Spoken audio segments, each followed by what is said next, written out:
I left school at the age of 16 to play tennis full-time, so I never went to college. But I did graduate recently. I graduated tennis. I know the word is retire.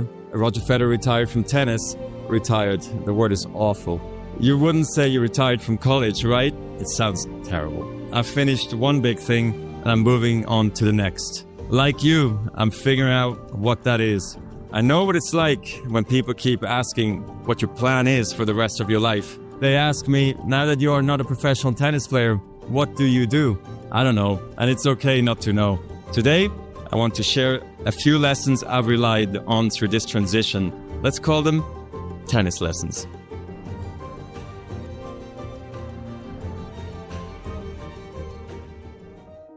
So here's the first. Effortless is a myth. I mean it. I say that as someone who has heard that word a lot. Effortless. People would say my play was effortless. Most of the time, they meant it as a compliment. But it used to frustrate me when they would say he barely broke a sweat. Or he's even trying. The truth is, I had to work very hard to make it look easy. I spent years whining, throwing my racket before I learned to keep my cool. The wake-up call came early in my career when an opponent at the Italian Open publicly questioned my mental discipline. He said, Roger will be the favorite for the first 2 hours, then I'll be the favorite after that. I was puzzled at first, but eventually I realized what he was trying to say. Everybody can play well the first 2 hours. You're fit, you're fast, you're clear. And after 2 hours, your legs get wobbly, your mind starts wandering, and your discipline starts to fade. It made me understand I have so much work ahead of me, and I'm ready to go on this journey. I get it. My parents, my coaches, my fitness coach, everyone had been calling me out. And now even my rivals were doing it. Players, thank you. I'm eternally grateful for what you did because you made me work harder. So I started to train harder, a lot harder actually. But then I realized winning effortlessly is the ultimate achievement. I got that reputation because my warm-ups at the tournaments were so casual that people didn't think I'd been training hard. But I had been working hard before the tournament when nobody was watching. Maybe you've seen a version of this at Dartmouth. How many times did you feel like your classmates were racking up A after A without even trying while you were pulling all-nighters? Loading up on caffeine maybe, or crying softly in a corner of Sanborn Library? Hopefully, like me, you learned that effortless is a myth. I didn't get where I got on pure talent alone. I got there by trying to outwork my opponents. I believed in myself, but belief in yourself has to be earned. There was a moment in 2003 when my self-belief really kicked in. I was at the ATP finals where only the best 8 players qualify, and I beat some of the top players I really admired by aiming right at their strength. Before, I would run away from their strength. If a guy had a strong forehand, I would try to hit his backhand. But now, I would try to go after his forehand. I tried to beat the baseliners from the baseline.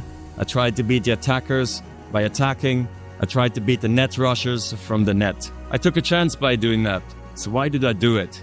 To amplify my game and expand my options. You need a whole arsenal of strength.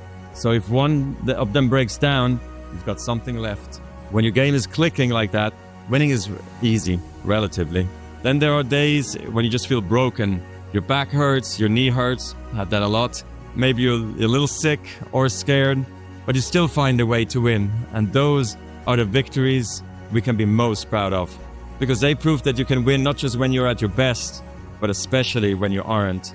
Yes, talent matters. I'm not going to stand here and tell you it doesn't. But talent has a broad definition. Most of the time, it's not about having a gift. It's about having grit. In tennis, a great forehand with sick racket head speed can be called a talent. But in tennis, like in life, discipline is also a talent. And so is patience. Trusting yourself is a talent. Embracing the process, loving the process is a talent. Managing your life, managing yourself, these can be talents too. Some people are born with them. Everybody has to work at them. From this day forward, some people are going to assume that because you graduated from Dartmouth, it all is going to come easy for you. And you know what? Let them believe that, as long as you don't. Okay, second lesson. It's only a point. Let me explain. You can work harder than you thought possible and still lose. I have, many times. Tennis is brutal. There's no getting around the fact that every tournament ends the same way. One player gets a trophy, every other player gets back on a plane, stares out of the window and thinks, how the hell did I miss that shot? So I tried not to lose, but I did lose, sometimes big. For me, one of the biggest was the finals at Wimbledon in 2008, me versus Nadal. Some call it the greatest match of all time. I was going for a record 6 consecutive title. I was playing for history. There were rain delays, the sun went down, Rafa won 2 sets, I won the next 2 sets in tie breaks, and we found ourselves at 7-all in the 5th. I understand why people focus on the end. The final minutes so dark I could barely see the chalk on the grass. But looking back, I feel like I lost at the very first point of the match. I looked across the net and I saw a guy who just a few weeks earlier crushed me, and I thought, this guy is maybe hungrier than I am, and he's finally got my number. It took me until the 3rd set before I remembered, hey buddy, you're the 5-time defending champion, and you're on grass, by the way. You know how to do this. But I came too late, and Rafa won. It was well deserved. Some defeats hurt more than others. I knew I would never get another shot at 6 in a row. I lost Wimbledon, I lost my number 1 ranking, and suddenly people said, he had a great run. Is this the changing of the guard? But I knew what I had to do. Keep working and keep competing. In tennis, perfection is impossible. In the 1,526 singles matches I played in my career, I won almost 80% of those matches. Now, I have a question for you.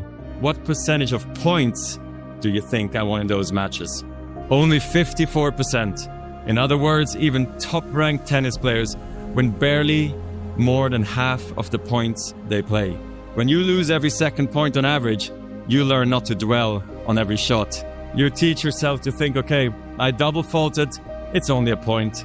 Okay, I came to the net and I got passed again, it's only a point. Even a great shot, an overhead backhand smash that ends up on ESPN's top 10 playlist, that too is just a point. So here's why I'm telling you this. When you're playing a point, it has to be the most important thing in the world, and it is. But when it's behind you, it's behind you. This mindset is really crucial because it frees you to fully commit to the next point and the next point after that with intensity, clarity, and focus. The truth is, whatever game you play in life, sometimes you're going to lose. A point, a match, a season, a job. It's a roller coaster with many ups and downs. And it's natural when you're down to doubt yourself and to feel sorry for yourself. And by the way, your opponents have self-doubt too. Don't ever forget that. But negative energy is wasted energy. You want to become a master at overcoming hard moments. That is, to me, the sign of a champion. The best in the world are not the best because they win every point. It's because they know they'll lose again and again and have learned how to deal with it. You accept it, cry it out if you need to, and then force a smile. You move on, be relentless, adapt and grow, work harder. Remember, work smarter. Lesson 3. Life is bigger than the court. A tennis court is a small space, 2,106 square feet to be exact. Not much bigger than a dorm room. I worked a lot, learned a lot, and ran a lot of miles in that small space, but the world is a whole lot bigger than that. Even when I was just starting out, I knew that tennis could show me the world, but tennis could never be the world.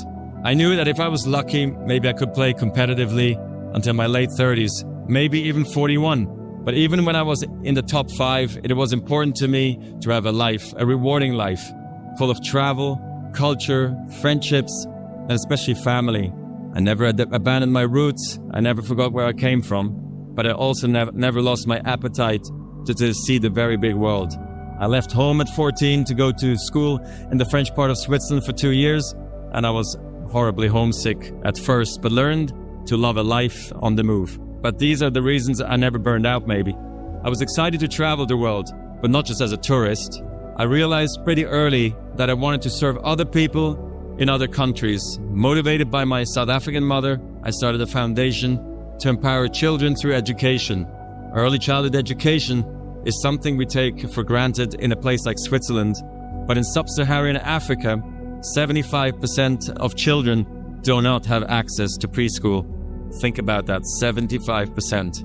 Like all children, they need a good start if they're going to fulfill their potential. And so far, we've helped nearly 3 million children to get a quality education and helped to train more than 55,000 teachers. It's also inspiring to see what they grow up to be. Some have become nurses, teachers, computer programmers. It's been an exciting journey, and I feel like we're only at the beginning with so much to learn. I can't believe we've just celebrated 20 years of this work, especially because I started the foundation before I thought I was ready. I was 22 at the time, like many of you are today. I was not ready for anything other than tennis, but sometimes you've got to take a chance and then figure it out. Philanthropy can mean a lot of things. It can mean starting a non-profit or donating money, but it can also mean contributing your ideas, your time, your energy to a mission that is larger than yourself. All of you have so much to give, and I hope you will find your own unique ways to make a difference, because life really is much bigger than the court. Tennis has given me so many memories, but my off-court experiences are the ones I carry forward just as much. The places I've gotten to travel, the platform that lets me give back, and most of all, the people I've met along the way. Tennis, like life, is a team sport. Yes, you stand alone on your side of the net, but your success depends on your team, your coaches, your teammates, even your rivals. All these influences help you to make you who you are.